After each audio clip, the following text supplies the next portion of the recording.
السلام علیکم ویورز، میرا نام ملک مشرف عباس ایڈوکیٹ ہے۔ ڈسٹرکٹ بار ایسوسیشن جنگ سے میرا تعلق ہے۔ لاسٹ ویڈیو میں میں نے آپ کو بتایا تھا کہ حق کی حضانت ہے کیا، اس کا مطلب بتایا تھا کہ حضانت کا مطلب کیا ہے، اور ویڈیو کے آخر میں نے بتایا تھا کہ نیکسٹ ویڈیو میں آپ کو بتاؤں گا کہ حضانت کس کا حق ہے، کس کس کو حضانت ہو سکتی ہے۔ تو آج میں آپ کو حضانت کس کا حق ہے یہ بتاؤں گا۔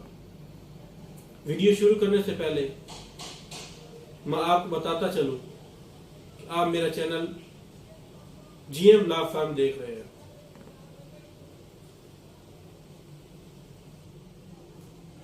حضانت کس کا حق ہے؟ فقہا نے مستحقین حضانت میں ترتیب قائم کی ہے اور خواتین کو اس مقصد کے لیے زیادہ مستحق قرار دیا ہے، جس کی وجہ سے بچے کی نگہداشت کے معاملے میں ان کی سلیقہ مندی، شفقت اور جافاکشی ہے۔ اس امر میں امت مسلمہ کا اجماع ہے کہ بچے کی پرورش کی مستحق سب سے پہلے اس کی ماں ہے، دوسرے رشتہ داروں کا اس درجے کے بعد ہے۔ اس کے علاوہ نبی کریم صلی اللہ علیہ وآلہ وسلم کا ارشاد ہے، جس کا ترجمہ ہے، جس نے ماں اور اس کے بچے کے درمیان جدائی ڈالی، اللہ تعالیٰ روز قیامت اس کے اور اس کے احباب کے درمیان جدائی ڈالے گا۔ مصنف ابن ابی شبی میں مروی ہے کہ حضرت عمر رضی اللہ تعالیٰ عنہ نے اپنی زوجہ ام عاصم کو طلاق دے دی۔ عاصم ان کے پاس تھے۔ حضرت عمر رضی اللہ تعالیٰ عنہ ان کے پاس آئے اور بچہ لینا چاہا۔ اسی کشمکش میں بچہ رو پڑا۔ حضرت عمر رضی اللہ تعالیٰ عنہ حضرت ابو بکر صدیق رضی اللہ تعالیٰ عنہ کے پاس آئے تو انہوں نے فرمایا، ماں کا دلاسا، اس کی گود، اس کی بو بچے کے لیے تم سے زیادہ اچھی ہے، یہاں تک کہ بچہ بڑا ہو جائے اور اپنے لیے خود انتخاب کرے۔ حضانت چونکہ صغیر کا حق ہے، اس لیے اگر ماں کے علاوہ کوئی اور دستیاب نہ ہو تو ماں کو اس امر پر مجبور کیا جائے گا تاکہ بچے کی حفاظت ممکن ہو سکے۔ البتہ اگر حق کی حضانت متعین نہ ہو، یعنی اس بچے کی دادی زندہ ہو اور ماں اس کی ذمہ داری قبول کرنے کو تیار نہ ہو، تو اس صورت میں ماں اس حق کو اپنے اوپر ساقط کرنے کی مجاز ہے۔ اگر ماں نہ ہو تو پھر یہ حق دیگر رشتہ داروں کو منتقل ہو جاتا ہے۔ چھوٹے بچے کی تربیت کی مصلحت کے پیش نظر ماں کی دینی اور دنیاوی اعتبار سے جانچ بھی ضروری ہے۔ اب میں آپ کو بتاؤں گا کہ حضانت کی مدت کتنی ہے، یہ مدت کیا ہے۔ اس بات میں اختلاف ہے کہ قابل پرورش بچے یا بچی کا حق حضانت ماں کے لیے کتنی عرصے تک رہتا ہے۔ امام ابو حنیفہ کے نزدیک جب لڑکا خود کھانے پینے، لباس پہننے اور استنجا کرنے لگے تو اس کی پرورش کا حق ماں سے باپ کی طرف منتقل ہو جاتا ہے۔ لڑکے کے اس حالت کو پہنچنے کی عمر کا اندازہ علامہ خصاف نے 7-8 سال بیان کیا ہے۔ البتہ ماں کو لڑکی کی پرورش کا حق اس بالغ ہونے تک ہے۔ یہی اقوال امام ابو یوسف کا ہے۔ امام محمد کے نزدیک جب لڑکی بھی نفسانی خواہش ظاہر ہو تو اس وقت تک ماں کو پرورش کا حق حاصل ہے۔ مستحقین حضانت کی ترتیب۔ شریعت اسلامی نے حق حضانت بنیادی طور پر عورتوں کو دیا ہے اور ان کو مردوں پر مقدم کیا ہے۔ اس کی وجہ بچے کی مصلحت، تربیت کی پاسداری ہے، کیونکہ خواتین جس شفقت اور سلیقے کے ساتھ اس حق سے عہدہ برا ہو سکتی ہیں، مردوں کے لیے وہ ممکن نہیں۔ ماں کے نہ ہونے یا اپنے حق سے دستبردار ہونے یا شرعاً غیر مستحق قرار دیے جانے کی صورت میں احناف کے نزدیک حق حضانت رشتہ داروں کو بالترتیب حاصل ہوگی، جو ترتیب میں اب آپ کو بتا رہا ہوں۔ نمبر 1 نانی، جس میں پڑدانی بھی شامل ہے، پھر دادی جس میں پڑدادی بھی شامل ہے، یہ دونوں رشتے خواہ کتنے ہی اوپر ہوں۔ نمبر 2 حقیقی بہن، پھر اخیافی مطلب ماں شریک، بہن الاتی مطلب باپ شریک بہن، خالائیں جن میں حقیقی بھی ہے، اخیافی بھی ہے، الاتی بھی ہے، پھوپھیاں ان میں بھی حقیقی بھی ہیں، اخیافی بھی ہیں، الاتی بھی ہیں، حقیقی بہن کی لڑکیاں، بھائی کی لڑکیاں، پھوپھی کی لڑکیاں۔ اگر حضانت کی مستحق عورتوں میں سے کوئی بھی موجود نہ ہو، یا اس کے لیے آمادہ نہ ہو، یا اس کا حق ساقط ہو گیا ہو، تو پھر مردوں کو بالترتیب اس بات حضانت کا حق حاصل ہوگا۔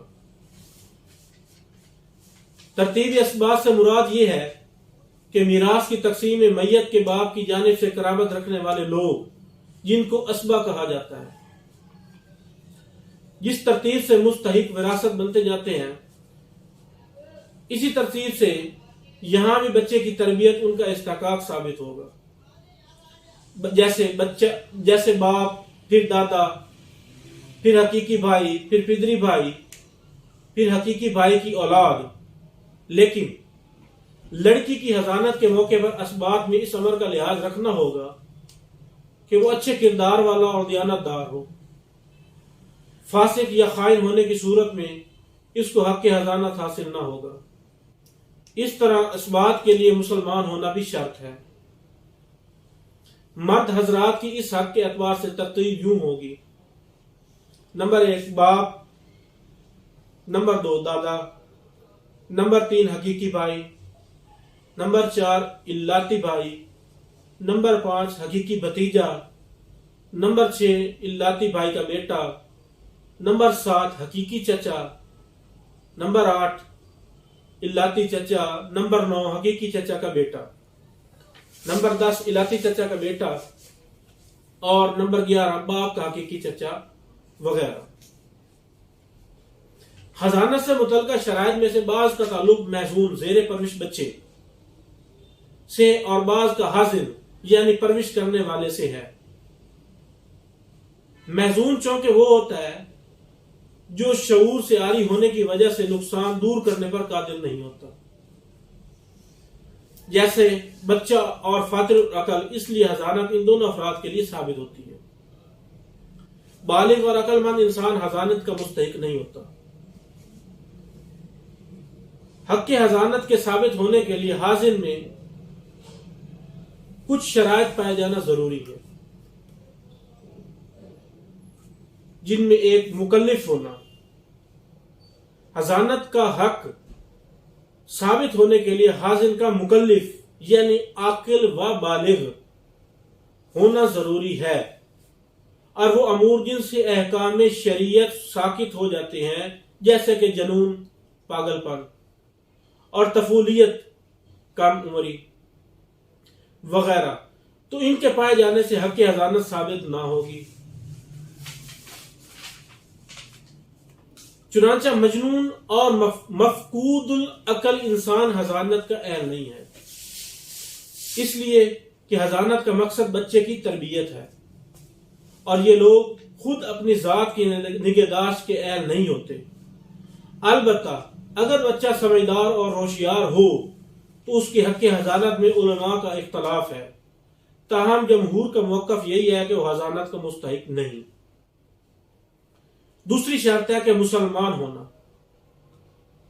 فقہا کا اس بات پر اتفاق ہے کہ مرتد عورت مسلمان بچے کی حضانت کا حق نہیں رکھتی، لیکن اہل کتاب عورت کے بارے میں فقہا کے ہاں دو رائے پائی جاتی ہیں۔ شافی، حنبلی اور بعض مالکی فقہا کی رائے ہے کہ پرورش کرنے والے عورت کا مسلمان ہونا شرط ہے، کیونکہ حضانت ایک طرح کی ولایت ہے اور کافر مسلمان پر ولایت کا استحقاق نہیں رکھتا۔ نیز حضانت سے شریعت کا مقصود حفاظت ذات کے علاوہ بچے کی اسلامی خطوط پر تربیت بھی ہے۔ اس لیے حضانت کا حق کسی فاسق مسلمان عورت کو بھی نہیں دیا جا سکتا، لہذا کسی کافر کو یہ حق سپرد کرنے سے بطریق اولا اعتراض کیا جائے گا۔ حنفی، ظاہری اور مالکی فقہا کے قول کے مطابق اہل کتاب عورت میں اگر حضانت کی دیگر شرائط پائی جائیں گی تو وہ مسلمان بچے کی حضانت کا حق رکھتی ہے۔ ان کی دلیل رافع بن سنان کی روایت ہے کہ ان کے دادا اسلام لے آئے۔ جب ان کی زوجہ نے قبول اسلام سے انکار کر دیا تو دادا اپنے ایک چھوٹے نابالغ بچے کو نبی کریم صلی اللہ علیہ وآلہ وسلم کے پاس لے آئے۔ آپ صلی اللہ علیہ وآلہ وسلم نے ماں کو ایک طرف اور باپ کو دوسری طرف بٹھایا اور بچے کو اختیار دیا کہ جس کی طرف چاہے جائے، اور فرمایا اللہم اہدا، اے اللہ اس بچے کو ہدایت دے، تو وہ اپنے باپ کی طرف چلا گیا۔ اگر اہل کتاب عورت کی حضانت صحیح نہ ہوتی تو نبی کریم صلی اللہ علیہ وآلہ وسلم اس بچے کو مسلمان باپ اور غیر مسلم ماں کے انتخاب میں اختیار نہ دیتے۔ دوسری بات یہ ہے کہ حضانت کی بنیاد شفقت پر ہے اور ماں اپنے بچے پر زیادہ مہربان ہوتی ہے، خواہ غیر مسلم ہی ہو۔ اس سلسلے میں دوسرا مذہب بظاہر راجح معلوم ہوتا ہے۔ البتہ محزون اس غیر مسلم ماں کے پاس کتنا عرصہ رہے، اس بات میں حنفی اور مالکی فقہا کا اختلاف ہے۔ حنفیہ کہتے ہیں کہ جب بچہ 7 برس کی عمر کو پہنچ جائے اور اس کو دینی باتوں کا شعور ہو جائے، یا یہ بات واضح ہو جائے کہ بچے کے اس کے بارے میں رہنے میں اس کا دین خطرے میں پڑ جائے گا، تو اس طرح کا وہ اس کو دوسرے دین کی باتوں کو تعلیم دینا شروع کر دے، اس کو مذہبی عبادت گاہوں میں لے جائے، اس کو شراب یا خنزیر کا گوشت کھلانا شروع کر دے وغیرہ، تو اب اس سے حق کے حضانت ساقط ہو جائے گا۔ مالکیہ کہتے ہیں کہ جب تک شرعاً مدت حضانت ختم نہیں ہوتی بچہ ماں کے پاس ہی رہے گا، تاہم اس کو شراب وغیرہ پلانے سے منع کیا جائے گا، اور اگر اس کی طرف سے ارتکاب حرام کا خدشہ ہو تو بچے کو اس سے لے کر کسی قرابت دار مسلمان عورت کو سپرد کر دیا جائے گا۔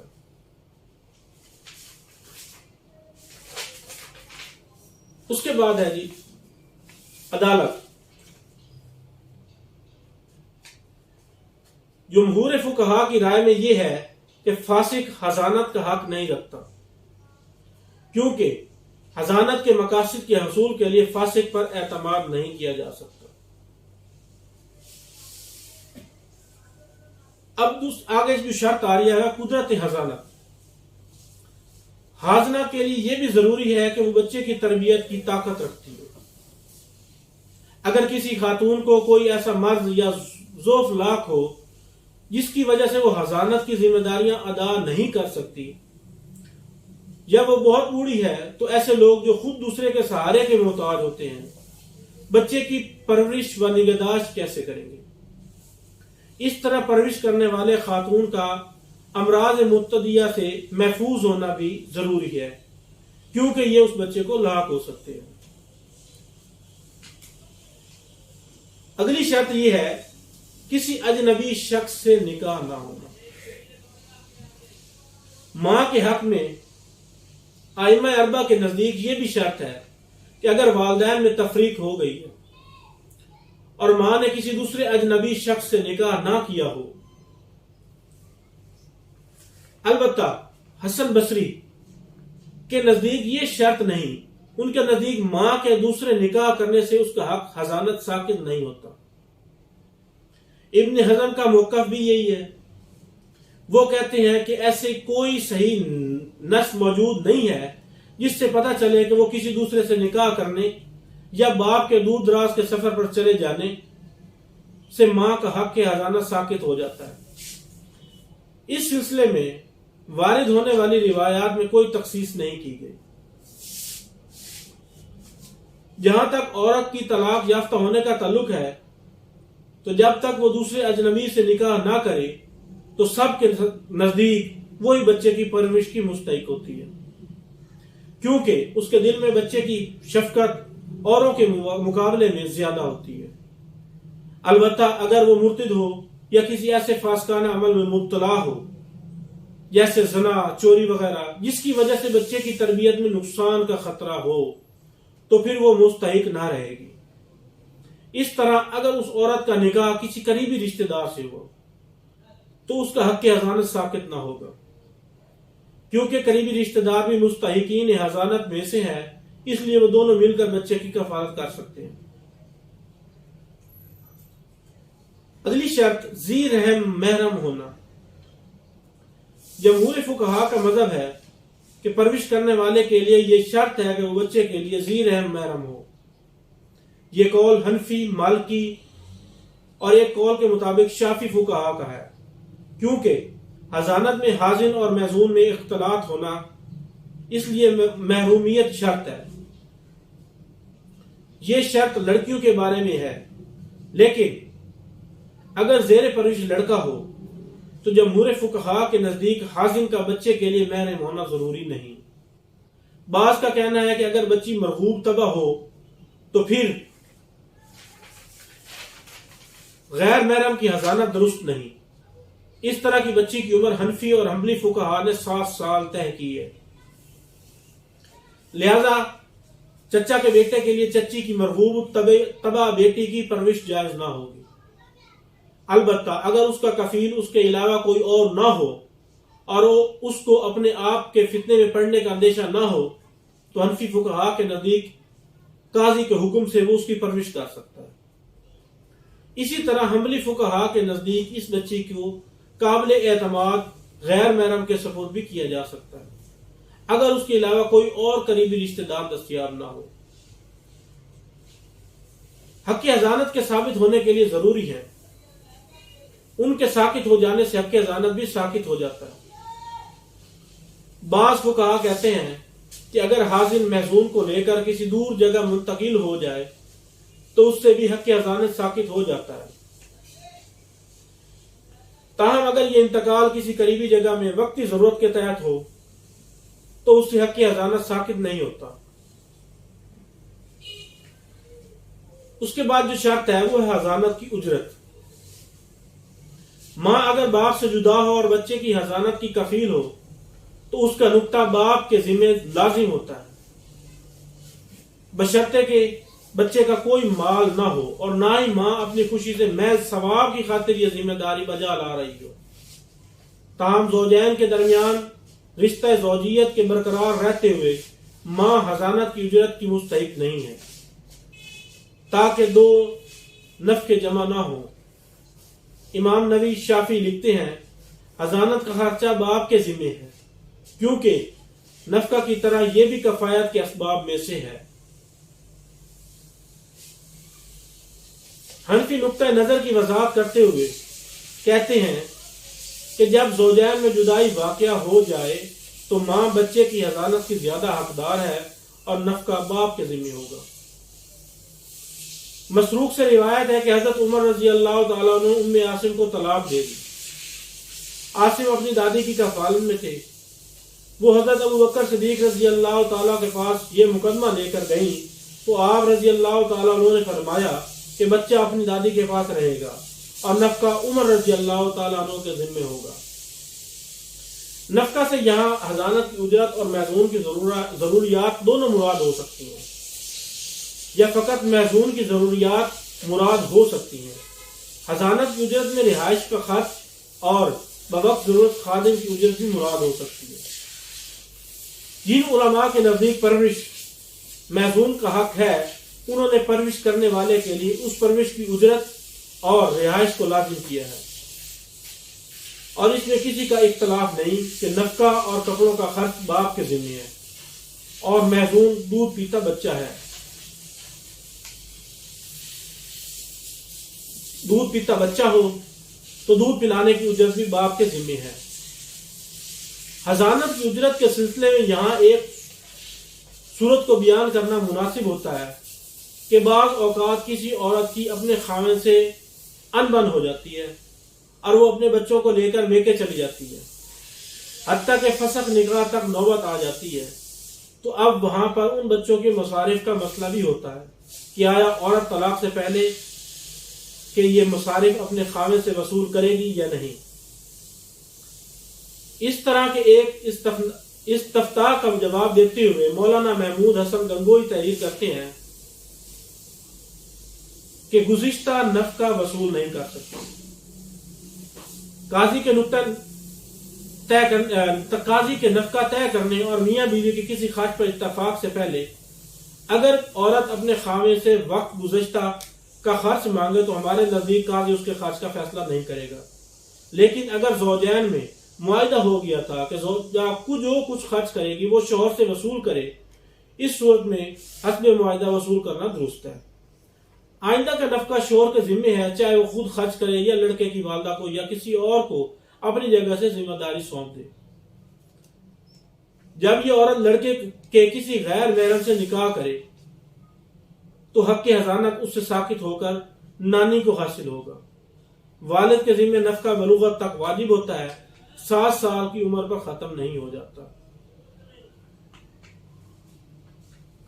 حق حضانت کا ثبوت۔ سنن ابو داود میں حضرت عبداللہ بن عمر رضی اللہ تعالیٰ عنہ سے روایت بیان کی ہے کہ ایک عورت نبی کریم صلی اللہ علیہ وآلہ وسلم کے پاس آئی، اس کے پاس ایک بچہ تھا اور کہنے لگی، یا رسول اللہ صلی اللہ علیہ وسلم، میرا پیٹ میرے بچے کے لیے ٹھکانہ ہے، میری گود اس کا گہوارہ اور میرا سینہ اس کے لیے سرابی کا باعث تھا، لیکن اس کا باپ اس کو مجھ سے چھیننا چاہتا ہے۔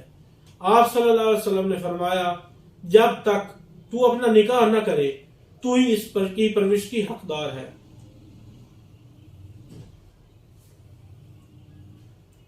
آج میں نے آپ کو شرعی لحاظ سے اور قانونی لحاظ سے تفصیلاً حق حضانت کے بارے میں بتا دیا ہے۔ امید کرتا ہوں کہ آپ کو میری بات سمجھ آ گئی ہوگی۔ اگر کسی قسم کا اس بارے میں کوئی سوال ہو، کوئی مشورہ قانونی چاہیے ہو تو میرا نمبر سکرین پر موجود ہے، آپ مجھ سے رابطہ کر سکتے ہیں اور یا کومنٹ میں آپ مجھ سے پوچھ سکتے ہیں۔ والسلام۔